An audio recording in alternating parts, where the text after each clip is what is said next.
Soy Gorka Barredo y seguro que me conoces de que has visto algún vídeo mío de cocina en Facebook o en YouTube. Más de 3 millones de seguidores en YouTube y más de 9 en Facebook. Es muy probable que de una u otra manera hayas visto alguno de mis vídeos de cocina. Y ahora me he animado con los podcasts. ¿Y sabes por qué? Porque me encanta la radio y porque mi voz, al final, os encanta también a vosotros. Os voy a contar quién soy, por qué empecé en YouTube, de dónde he salido y voy a responder algunas preguntas, de hecho, que sois mucho lo que me lo preguntáis, como por ejemplo, @AniBeltri, que me pregunta ¿quién te enseñó a cocinar? O @elsergis, que también me pregunta ¿cómo te dio por empezar en YouTube? Pues todo esto lo vamos a ver en breve. Después vamos a ver una receta. Y yo creo que qué mejor receta que una de las primeras del canal. Unas de las que más éxito tiene a día de hoy, que supera el 1,5 millones de reproducciones. Ahí es nada. Vamos a ver un risotto de setas. Pero no lo vamos a ver como en el canal, sino que vamos a dar algún truco más, algún truco que en el vídeo no doy y algún truco para que al final nos quede fetén. Y ya de paso vamos a responder otra pregunta que nos hace @leochihuahua20, que me dice: dime una receta de risotto a tu manera, barata, fácil y sin ingredientes muy escogidos, de las de estar por casa. Pues como los que me conocéis lo sabéis, esta receta es barata, fácil y sin ingredientes muy escogidos. Y finalmente, como último punto de este podcast, pues me apetecía mucho también daros un poquito de protagonismo a vosotros. Y el otro día os formulé unas preguntas en Facebook y la pregunta era que vosotros me formularais a mí otra pregunta, porque os las quería responder. Y he escogido un montón de preguntas vuestras de mi comunidad recetera y os las voy a responder una por una. Así que, dicho todo esto, comenzamos. Pero bueno, como lo prometido es deuda, antes de entrar en la receta, que va a caer enseguida, vamos a ver un poco quién es Gorka Barredo, que si os digo la verdad y llama la atención, nunca lo he dicho en directo, al menos no en internet, porque delante de algún público pues sí lo he dicho y hay gente que sabe por qué empecé en internet, en YouTube, pero nunca lo he dicho ni en un podcast, ni en ningún vídeo mío, ni nada de nada. Hoy toca hacerlo. La primera pregunta que nos puede surgir es: ¿por qué una persona que viene del mundo de internet, que es casi medio televisivo, por decirlo así, ¿por qué se mete en el mundo del podcast si no tiene nada que ver? Bueno, pues para responder a esa pregunta habría que remontarse un poquito en el tiempo. No es una pregunta que se pueda responder ahora mismo, en el año 2021 que estoy grabando esto. Para responder a esta pregunta habría que remontarse prácticamente al año 2014, que es donde efectivamente comencé mi periplo por este mundo youtubero. Hay que decir que antes del año 2014 yo no era cocinero. Me hubiera gustado mucho haberme dedicado de forma profesional a la cocina, y cuando digo profesional me refiero en un restaurante, aunque hubiera sido de ayudante de cocina. Nunca hubiera aspirado a ser un gran chef, y por gran chef me refiero a una estrella Michelin, como mucho con suerte a ser el jefe de cocina de un restaurante pequeñito, de barrio, como mucho. Pero nunca hubiera aspirado ni a ser un gran chef, ni a trabajar en internet. Tanto fue así que hasta el año 2014 yo pasé por 1000 trabajos, ninguno relacionado con la cocina. Yo he sido peón de fábrica, he sido reponedor supermercado, he sido cartero, trabajo maravilloso, por cierto, que poco tiene que ver con la cocina. He montado y he desmontado escenarios, he hecho de todo, he pasado por 1000 trabajos. Y desgraciadamente hay que decir que casi ninguno de ellos me gustaba demasiado. El cartero era bonito, es verdad, pero tampoco me llenaba en exceso. Sobre todo porque la gente, hay que decirlo, era un poco borde. Encima de que les hacías un servicio era un poco... Pero bueno. El caso es que lo que sí que me gustaba mucho era cocinar, y me di cuenta que me encantaba cocinar pues cuando me emancipé de la casa de mis padres, que ya sabéis, se acabó el tupper de mami, te toca cocinar, pura supervivencia. Y cuando efectivamente me puse con las cacerolas dentro de la cocina de mi casa, una casa minúscula, alcanzaba los 40 metros cuadrados más o menos, no tenía ni ventana al exterior, daba un patio interior horrible. Pues cuando me metí con las cacerolas me di cuenta que eso me gustaba y mucho. Simplemente coger un poco de aceite, calentarlo y meter unas croquetas congeladas, me gustaba. Y poco a poco con esto, pues fue indagando, cada vez aprendiendo más. Y me acuerdo el día que hice mi primera lasaña casera. Nada, ya no era congelada, casera. Una bechamel maravillosa, una bechamel, que es la salsa más fácil del mundo. No sabía hacerla. Y ni siquiera sabía cocer la pasta de la lasaña. ¿A que no os adivináis dónde aprendí en un inicio a hacer esta salsa bechamel? ¿En internet? ¿En YouTube? Curiosamente, ¿quién me iba a decir a mí que tiempo más tarde iba a estar yo metido, verdad? El caso es que aquella lasaña me salió deliciosa y dije, yo me quiero dedicar a esto, a cocinar. Y ya veis, por hacer una simple lasaña. Con el tiempo, pues dejé mi último trabajo, que efectivamente era el de cartero y sí que me gustaba, pero esto me gustaba más. Y es cuando decidí ir a por todas en el mundo de la cocina. Y todavía estaba hablando del año 2014, pero esto es un poquito antes. Esto sería en el año 2011, 2010, más o menos, 2012, aproximadamente. Y intenté también formalizar mis estudios de hostelería, que no tenía ningún tipo de estudio hostelero. Pero sin éxito.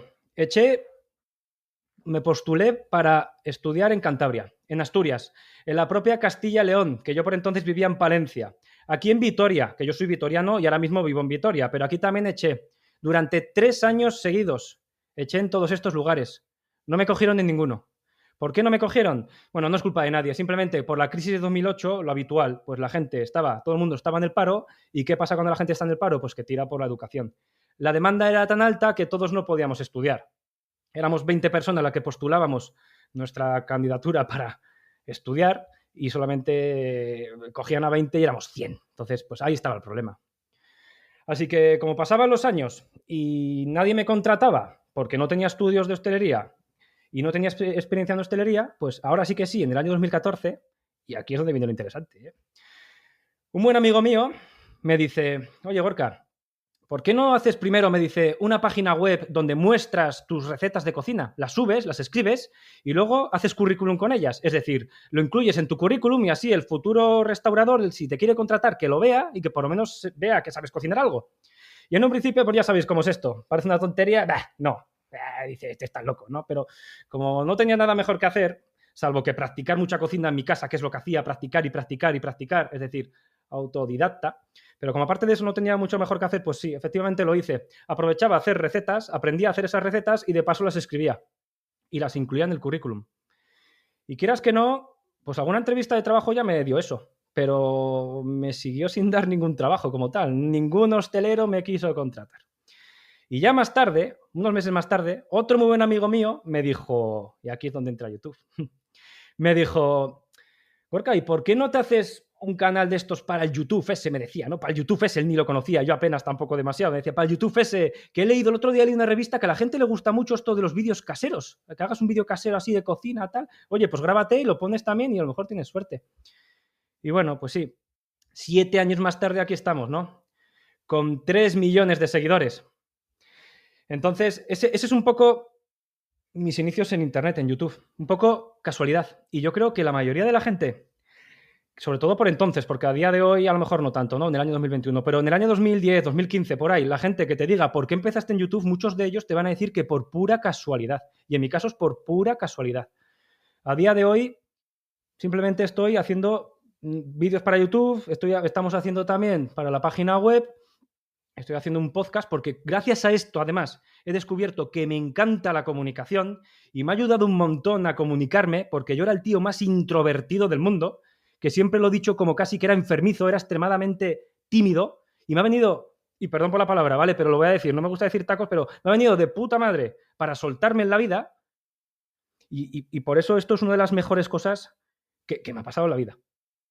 Luego, más tarde, esto me ha traído otras cositas, como puede ser mi colaboración en Radio Euskadi, que ahora a día de hoy sigo colaborando todavía con ellos y estoy encantado porque la radio me encanta y colaborar con ellos cada 2 semanas, ahí estoy, hablando de cocina, de lo que más me gusta en el mundo. Cada 2 semanas estoy con ellos hablando de cocina, como acabo de decir, pues eso fue para mí todo un sueño cumplido, porque a mí la radio me gusta desde siempre. Dar recetas me gusta desde siempre, hacer su cookings en directo, expresar recetas, decir cómo puedes cocinar, porque yo sé que hay mucha gente que tiene muchos problemas para cocinar, pero hay que vivir, hay que comer. Entonces, a mí me encanta. Y por todo ello, me he animado a hacer este podcast, para comunicarme y para comunicaros a todos vosotros cómo cocinar, pero cómo cocinar de verdad, con ingredientes sencillos que vais a encontrar en cualquier lado, pero sobre todo, lo más importante, que os van a encantar. Y otra cosa más, te digo, te va a pasar como a mí, ¿eh? Puede que no te guste cocinar, pero en cuanto hagas 4 recetas y te digas, ¿esto lo he hecho yo? ¡Qué rico, chaval! Lo vas a disfrutar como un campeón. Pues esa es mi meta. Y por eso estoy haciendo estos podcasts. Venga, y ahora que ya me conocéis un poquito más, vamos a lo realmente interesante, a la comida en sí. Vamos a por el risotto de setas. Las recetas de Gorka Barredo. Vamos a lo realmente importante, a la receta en sí. Y como ya había adelantado antes, vamos a preparar un risotto de setas. Una de las primeras recetas que preparé en el canal de YouTube, allá en agosto más o menos del año 2014, y ya aprovecho. ¿Sabes por qué preparé esta receta como las primeras? Pues precisamente por lo que había dicho antes. Porque el arroz y los risotos en general no son demasiado fáciles de hacer, que digamos, que si se te pasa el arroz, que si se te rompe, que si te queda duro, que si te pueden pasar mil cosas. Entonces, hice esta receta para demostrar efectivamente a un futuro restaurador que un servidor sabía cocinar. A día de hoy esta receta ya tiene 1,5 millones de visualizaciones. Y hoy te la traigo a ti, pero no te preocupes, que aunque sea una receta aparentemente complicadita, como había dicho antes, te la voy a simplificar todo lo que pueda. Tanto va a ser así que te prometo que te va a encantar. Y si no, ya lo vas a ver. El risotto de setas, para quien no lo sepa, que yo creo que poca gente no sabe quién es, pero lo voy a explicar brevemente, es una receta de origen italiano que consiste en un arroz cremoso. Y aquí, tanto en España como en Latinoamérica, nos va a sorprender mucho su elaboración porque es muy contraria a lo que solemos hacer aquí. Aquí, si lo sabéis bien, los que cocináis, aunque sea un poquito, lo sabéis bien, los arroces que solemos hacer los mezclamos con agua, los dejamos cocer sin tocar para nada y a los 20 minutos más o menos, chimpún, ya lo tienes listo. Pues esto es todo lo contrario, es coger el arroz y marearlo, y marearlo, y removerlo, precisamente para que nos quede cremoso. Ahora vamos a ver cómo y por qué. De momento os voy a dar los ingredientes para preparar un risotto para 4 personas. Así que ya podéis coger boli y papel y apuntarlos. Son muy sencillos. Vamos a necesitar 400 gramos de arroz redondo, 200 gramos de setas, una cebolla, medio vaso de vino blanco, 1 litro de caldo de carne, de pollo o incluso de verduras. También depende de qué lo vayas a hacer, te puede valer hasta de pescado, pero 1 litro de caldo. 100 gramos de queso rallado, un queso curado, fuerte, con sabor, esto es importante, no vale cualquier queso, que sea potente. 20 gramos de mantequilla, aceite de oliva y sal. Y a la mantequilla, si no te gusta mucho, que puede ser que no vea mantequilla, luego te va a dar un truco cómo puedes sustituir la mantequilla, que también nos va a quedar fetén con ella. Y para preparar esta receta, ¿qué vamos a necesitar? Pues es otra de las ventajas que tiene, ¿eh? ¿Sabéis por qué? Porque no vamos a ensuciar casi nada. Solamente necesitamos una cazuela. Y si os parece bien, vamos a coger un pequeño fragmento del vídeo y vamos a escuchar de mi propia voz, pero de mi propia voz del año 2014, cómo preparar el primer paso.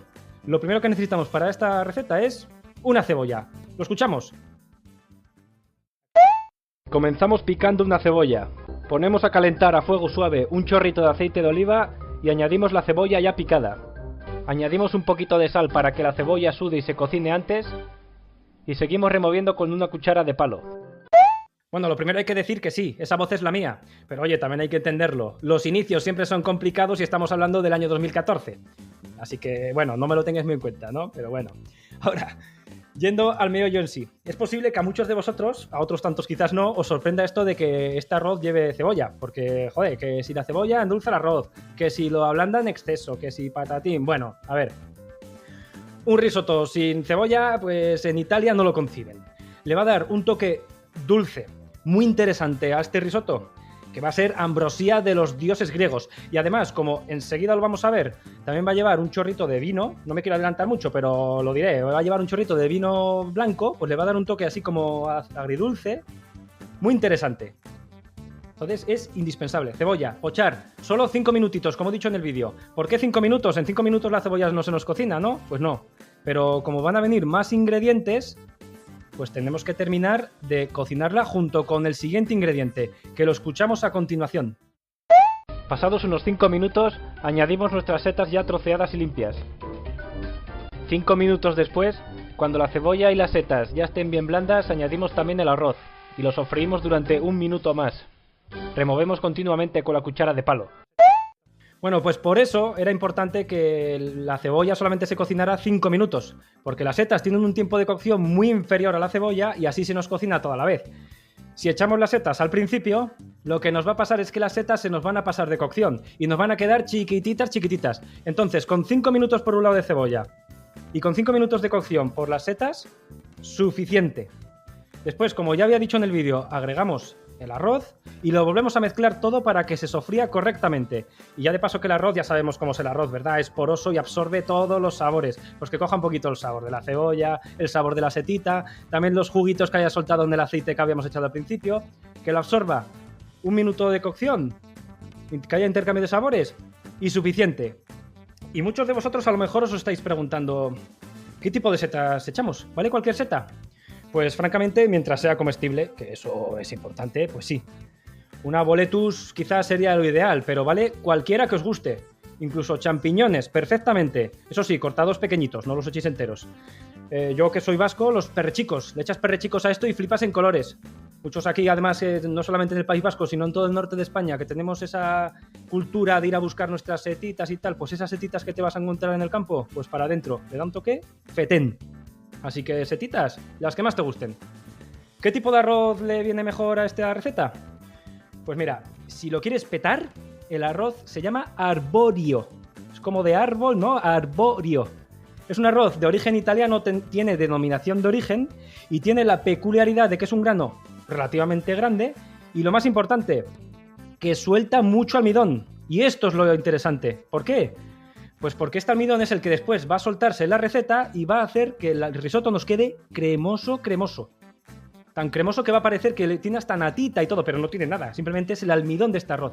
Entonces, si encuentras arborio, que lo venden en cualquier sitio, es muy fácil de encontrar. Ideal. ¿Que no? Pues tampoco te preocupes. Cualquier arroz que sea redondo, eso sí, redondo, pues nos sirve igualmente. Y una vez, dicho todo esto, una vez que ya tenemos aquí el arroz, que lo hemos integrado con las setas, con la cebolla y tal, un minutito de cocción, entrarían los siguientes ingredientes, que ya había adelantado antes uno, el vino blanco. Vamos a escucharlo. Ahora añadimos un chorrito de vino blanco. El vino blanco le dará esa acidez que queremos para nuestro risotto. Seguimos removiendo con la cuchara. Cuando el arroz haya absorbido el vino, es hora de echarle el caldo oscuro caliente. Si no tenéis caldo, podéis utilizar pastillazo y agua, que no pasa nada. Y ahora viene el secreto del risotto. Hay que echar el caldo de poco en poco y removiendo constantemente con la cuchara de palo, como estáis viendo en las imágenes. Así conseguimos que el arroz suelte su almidón y que vaya quedando cremoso. Cuando nos hayamos quedado sin caldo, echamos un poco más. Y seguimos removiendo. Seguimos repitiendo este proceso durante unos 15 o 20 minutos. Venga, ya lo hemos escuchado. Hemos agregado primero el vino blanco, que se trata de agregarlo, integrarlo, mezclarlo y esperar a que el alcohol se evapore y a que el arroz absorba este vino, y después empezamos a agregar el caldo. Esto es importante, hay que echar el caldo de poco en poco, porque esta es la clave del risotto. Para que nos quede realmente cremoso hay que echarlo de poco en poco junto con el vino que lo habíamos echado antes. ¿Qué tipo de vino debemos echar? Pues es muy importante que el vino sea seco. Podemos echar cualquiera que tengamos en casa, pero que sea seco y blanco. Lo agregamos, como acabamos de escuchar, un minuto de cocción, que lo absorba, y luego el caldo. De poco a poco echamos unos 100 mililitros más o menos de caldo, removemos constantemente sin parar y a un fuego más o menos medio, como el fuego que utilizas para hacer la paella, pues a esa temperatura. Y removemos. Y cuando lo haya absorbido, aproximadamente otros 2 o 3 minutos después, volvemos a echar otra cucharón de caldo, otros 100 mililitros. Se trata de repetir y repetir y repetir hasta haber agregado el litro de caldo entero. En total van a ser unos 18 minutos, depende del arroz, pero 18 minutos en total de cocción. Y con esto tenemos el risotto más o menos listo. Todavía tendríamos que agregar algún ingrediente más que vamos a ver a continuación, pero ya tenemos el arroz al dente y cremoso. Importante, acuérdate, remueve constantemente, que el arroz suelte el almidón, que nos va a dar esa cremosidad. Si no, no lo va a soltar, no va a quedar bien. Y algunas preguntas que seguro que os estaréis haciendo es, lo digo en el vídeo, ¿qué es eso del caldo oscuro? El caldo oscuro es muy básico en realidad, es un término gastronómico, es simplemente caldo de carne de ternera. Como su color es oscuro, pues se llama caldo oscuro, ya está, pero lo puedes sustituir sin problemas por caldo de pollo mismamente. ¿Qué no tienes? Pues uno comercial. No obstante, al final te voy a decir muy rápidamente cómo puedes preparar un caldo en casa, es súper fácil. ¿El caldo cómo lo añadimos? ¿Lo añadimos frío? ¿Lo añadimos a temperatura ambiente? ¿O cómo va? Pues no, el caldo va caliente, siempre. ¿Por qué? Porque si lo agregamos en frío, el arroz se nos va a abrir, se nos va a romper y no va a quedar bien. Entonces, el caldo mínimo a temperatura ambiente, nunca de nevera. Si lo sirves caliente, y por caliente me refiero a 60, 70 grados más o menos, o sea, no hirviendo, pues mejor todavía. ¿Debe contener caldo, este caldo debe contener sal? Sí, porque si no, si este caldo no tiene sal y si le añadimos al final el risotto una vez que ya esté hecho, pues nos va a quedar soso seguro. Así que hay que echarle sal al caldo. ¿Cuánta sal? Pues que la pruebes y como si fuera una sopita, que te sepa bueno, porque luego vamos a añadir otros ingredientes que tienen más sal, que van a ir aquí. Entonces tampoco que quede muy pasado de sal. Esto es importante, ¿vale? ¿Podemos sustituir el vino blanco por alguna otra cosa? Esto me lo preguntáis, pero una burrada de veces en las redes sociales. Que no tenéis vino blanco o que no lo usáis nunca y que no os apetece comprarlo o yo qué sé, por el motivo que sea. ¿Se puede sustituir? Pues sí, aquí hay trucos para todo. Ya os he dicho que estas recetas son fáciles y para todo el mundo. ¿Cómo se puede sustituir? Pues muy fácil. Si tú agregas una cucharada de vinagre por 3 de agua, tienes lo equivalente a lo que vendría a ser el vino blanco para cocinar, eso sí, para beber evidentemente no. Entonces, tampoco hace falta que lo miras, ¿eh? Pero si tú dices, llenas un vaso de agua y le echas un chorrito pequeño de vinagre, pues eso es lo equivalente, más o menos, vino blanco, más o menos, ¿eh? Para cocinar. Y esto no solamente sirve para el risotto, sirve para cualquier receta que tenga vino blanco. Así que tenlo en cuenta, si no te gusta el vino blanco, oye, tengo niños, me da miedo el alcohol o cualquier motivo que puedas tener, pues este truco viene fetén. Y dicho todo esto, ya lo acabo de adelantar, nos faltan todavía, ya tenemos el arroz al dente, lo tenemos listo, lo tenemos cremoso, pero no hemos acabado con él porque nos quedan por agregar 2 ingredientes. ¿Lo escuchamos? Y cuando el arroz esté ya cocinado y al dente, apagamos el fuego y le añadimos mantequilla y queso parmesano rallado. Lo integramos todo bien y recuerdo, con el fuego apagado. Pues sí, simplemente nos quedan agregar estos 2 ingredientes y ya tenemos un risotto listo, delicioso. Que no se te olvide apagar el fuego. Podemos dejar la cazuela en el fuego, pero con este apagado, eso es importante. Podemos echar queso parmesano, es el más típico, esta receta es italiana y allí el queso parmesano es como Dios, lo utilizan para casi todo, junto con el pecorino, pero bueno, en este caso parmesano, pero no tiene por qué ser parmesano. De hecho, podríamos utilizar el propio queso pecorino. O, ¿por qué no? Podemos echar un queso de nuestra tierra. Yo que soy medio palentino, en Palencia hay unos quesos que flipas. Pues puedes echar un queso de Palencia, o de Valladolid, o de Cuenca, o puedes echar uno manchego, un idiazábal, vasco. Puedes echar el que quieras, pero eso sí, es muy importante, ¿eh? Que sea fuerte y con sabor. Un queso blandito no nos sirve. Entonces, que tenga mucho sabor, eso sí.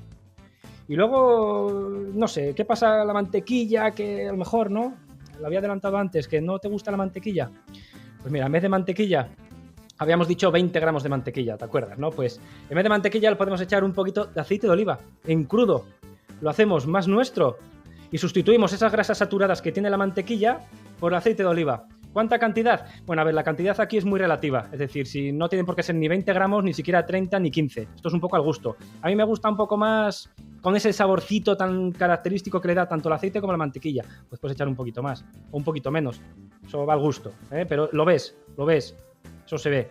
Pero eso sí, es importante echarle un poquito de grasa en crudo. Mantequilla o aceite de oliva o una mezcla de los dos. También le das un toque delicioso. Como truco final, ya lo tenemos listo. Emplatamos, lo pones en un plato. El buen risotto, dicen los más académicos que para que esté bien hecho te tiene que caer en el plato, cae un poquito y se mantiene. Si te cae en mazacote, pues es eso, es una argamasa. Y sin embargo, si te cae así de golpe, es como una sopa de arroz. Te tiene que caer un poquito y quedarse ahí. Ese es el risotto ideal. Si a este risotto lo espolvoreas con un poquito de albahaca fresca, picada, ya le das el toque definitivo. Tenlo en cuenta, no le hace falta, no es necesario al 100%, pero le das el toque definitivo. Así que si la tienes, échasela, ni lo pienses. Y si la ves en el supermercado, cómprala. Que además ese toque anisado que tiene la albahaca fresca a mí me encanta, me chifla. Los que me conocéis dirán, aquí falta algo. Gorka, aunque sea la voz, no es él. ¿Y la pimienta negra recién molida? ¿Qué capaz no la ha echado? No, la verdad que no. ¿Y sabéis por qué? A los arroces no me gusta echársela porque el arroz tiene la peculiaridad de que la absorbe todos los sabores. Y si le echamos pimienta, pues lo que nos va a pasar es que nos va a picar. Y cuando digo que nos va a picar es que nos va a picar una burrada. Así que yo prefiero no echársela. Se le puede echar si acaso al final un poquito, pero es media vuelta de molinillo, no más. No más. Si a alguien le gusta mucho el picante, que se atreva. Pero a mí en el arroz es de las pocas cosas que no me gusta la pimienta. Así que pimienta, esta receta, yo me la salto. Y con esto ya tenemos un risotto delicioso. Vamos a verlo, si lo queréis, en muy pocos pasos cómo hacerlo. Y a modo de resumen, que es tan fácil como pochamos durante 5 minutos una cebolla, agregamos las setas y le damos 5 minutos más de cocción. Cuando ambos ingredientes ya estén cocinados, agregamos el arroz y lo sofreímos durante 1 minuto más. Después añadimos el vino blanco y con esto ya vamos a empezar la técnica del risotto, con esto de remover y remover y remover. Una vez que haya absorbido este vino, vamos a agregar el caldo por tandas, por cucharones, unos 100 mililitros cada tanda, más o menos, 100, 150. Y seguimos removiendo y removiendo y removiendo. Y ya cuando el arroz esté al dente, después de tanto remover, apagamos el fuego, le agregamos el queso, la mantequilla o el aceite y tenemos un plato que es ambrosía de los dioses griegos. Venga, y ahora que hemos visto este risotto, que seguramente si no lo conocías te habrá sorprendido por la técnica que tiene de elaboración de remover y remover, vamos con la siguiente sección. Y en la siguiente sección te quiero dar protagonismo a ti. Preguntas de los receteros. Gorka responde. El otro día os hice una serie de preguntas en Facebook y en Instagram porque quiero respondéroslas. Vamos a ello.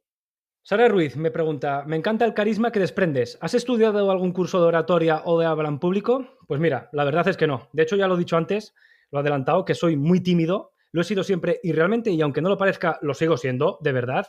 Y no he estudiado nada de esto. Lo que pasa con ello, me lo han preguntado mucho, me lo han preguntado mucho, siempre.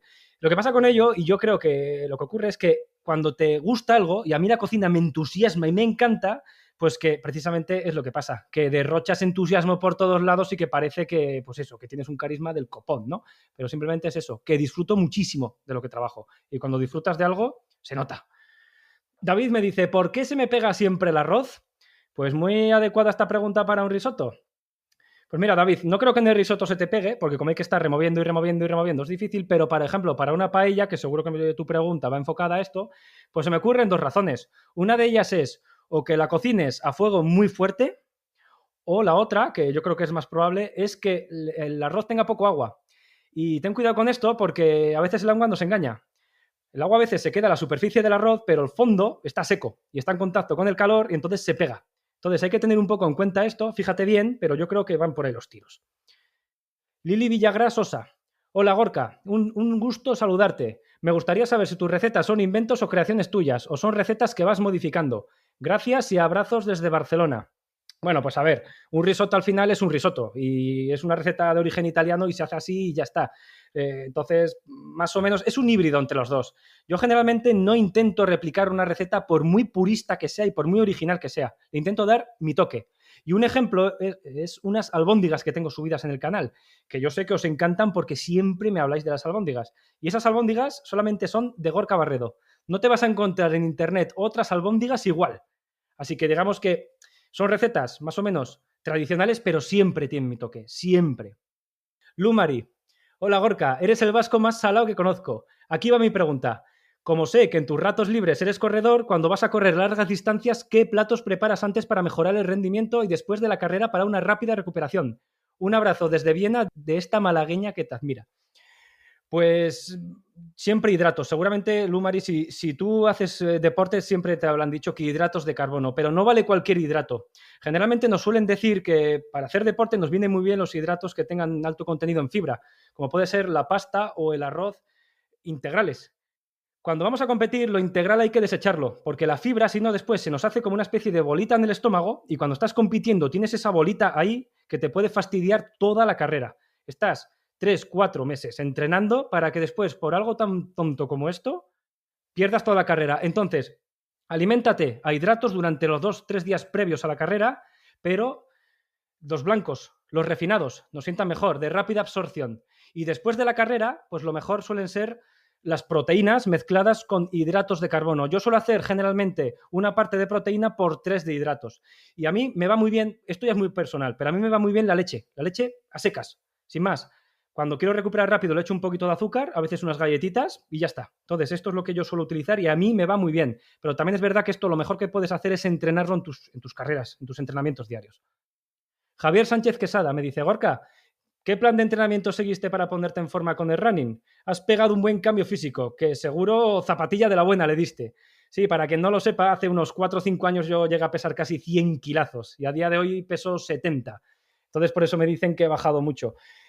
A ver, pesar 100 kilos no puede ser. Entonces me puse las pilas y efectivamente primero me puse a hacer montañismo y luego a correr. Los planes de entrenamiento más o menos me los preparo yo, me gustan muchísimo, pero así dicho muy por encima, a mí me gusta mucho la media y larga distancia, desde la media maratón, y estoy pensando en apuntarme ya a la maratón entera. Suelo hacer un día de entrenamiento fácil, que es correr lento, fácil, sin darme la soba, y al día siguiente hacer series. Para los runeantes lo vais a conocer bien lo que son las series. Y darme la paliza. Entonces, un día fácil, un día series. Un día fácil, un día series. Pasados 4 meses, ya estás listo para entrenar. Así de resumen. De todas maneras, lo mejor que podéis hacer, si tenéis dudas, es tener entrenador. Ni lo dudáis. Randall Rivera. Buenos días, Gorka, y bendiciones desde Costa Rica. Sería fabuloso que nos compartieras a todos. ¿Cuál es la forma correcta de preparar un pulpo al ajillo? Un plato delicioso, pero que debe prepararse el pulpo correctamente para poder disfrutarlo, y creo que eres la persona ideal para que nos instruyas. Desde ya, gracias. Aquí la dificultad entrañaría en cocer el pulpo. Y dicho así, de forma rápida, el pulpo lo podemos cocer en olla rápida. Ya parece ser que eso de cocerlo en agua, pues parece que ya no se hace tanto y se puede hacer simplemente en olla rápida. Tan fácil como coger el pulpo, meterlo en la olla sin agua ni nada, porque la va a soltar el pulpo después, cerramos y cuando suba el pitorrito, contamos, aquí va a depender mucho del tamaño del pulpo, pero unos 15 minutos más o menos y dejarlo cocer. Una vez que ya lo tenemos, sería cortar la pata, hacerla a la plancha, hacer a la plancha, sí, una vez que está cocido y además queda delicioso. Y para hacer la salsa al ajillo es muy sencillo. Simplemente aceite, un poquito de aceite, unos ajos muy picados, cuanto más picados más vas a ver ajo, cocinarlo a fuego muy, muy, muy lento y esto se lo echas por encima al pulpo y delicioso. Si lo quieres aderezar podrías hacerlo con un poco de pimienta, como no, o perejil picado. Y Javier Torres me dice, hola Gorka, ante todo gracias por devolverme las ganas de cocinar. Me compré tu libro y es fabuloso, aunque prefiero tus vídeos, en casa eres ya una voz familiar. ¿Vas a sacar más libros? Saludos desde Pamplona y me encantaría poder conocerte. Pues sí, de hecho ya tengo el segundo, está ya publicado. Así que tu respuesta básicamente es que sí, hay más libros. Si quieres, puedes formularme tú también tu pregunta. La intentaré responder. Me la puedes hacer en Instagram, me la puedes hacer en Facebook, me la puedes hacer en YouTube. Estaré atento. Las leo todas, de verdad. El otro día recibí más de 1000 en Facebook. Las he leído todas. Lo que pasa es que desgraciadamente no puedo contestarlas. Pero aún así te animo. Búscame en Facebook, que viva la cocina. Búscame en YouTube, que viva la cocina. En Instagram también estoy, @gorkabarredo. También tengo una página web, se llama cocinacaserayfacil.net, todo junto. Puedes formularme tus preguntas desde cualquiera de estas redes. Y por supuesto, si no estás suscrito, te puedes suscribir a cualquiera de estas redes sociales en las que estoy. También estoy fuera de los medios digitales. Tengo 2 libros escritos, se llaman Que viva la cocina y Que viva la cocina 2. Los puedes encontrar en cualquier librería, en cualquier gran superficie. Los puedes encontrar en internet, en penguinrandomhouse.com, en Amazon. Los puedes encontrar en cualquier sitio, en la librería de la esquina. Si no lo tienen, los pides y te los encargan, sin problemas. Y ahora, como despedida final, te adelanto lo que voy a hablar en el siguiente podcast. En el siguiente podcast vamos a hablar de por qué escribí estos 2 libros, que para mí fueron un sueño cumplido. Y la receta, esta receta pinta bien, ¿eh? Os va a encantar. Pollo agridulce estilo chino, ambrosíaco. Nos escuchamos en el siguiente. Espero que hayas disfrutado de este podcast, tanto o más como he disfrutado yo haciéndolo. ¡Y que viva la cocina!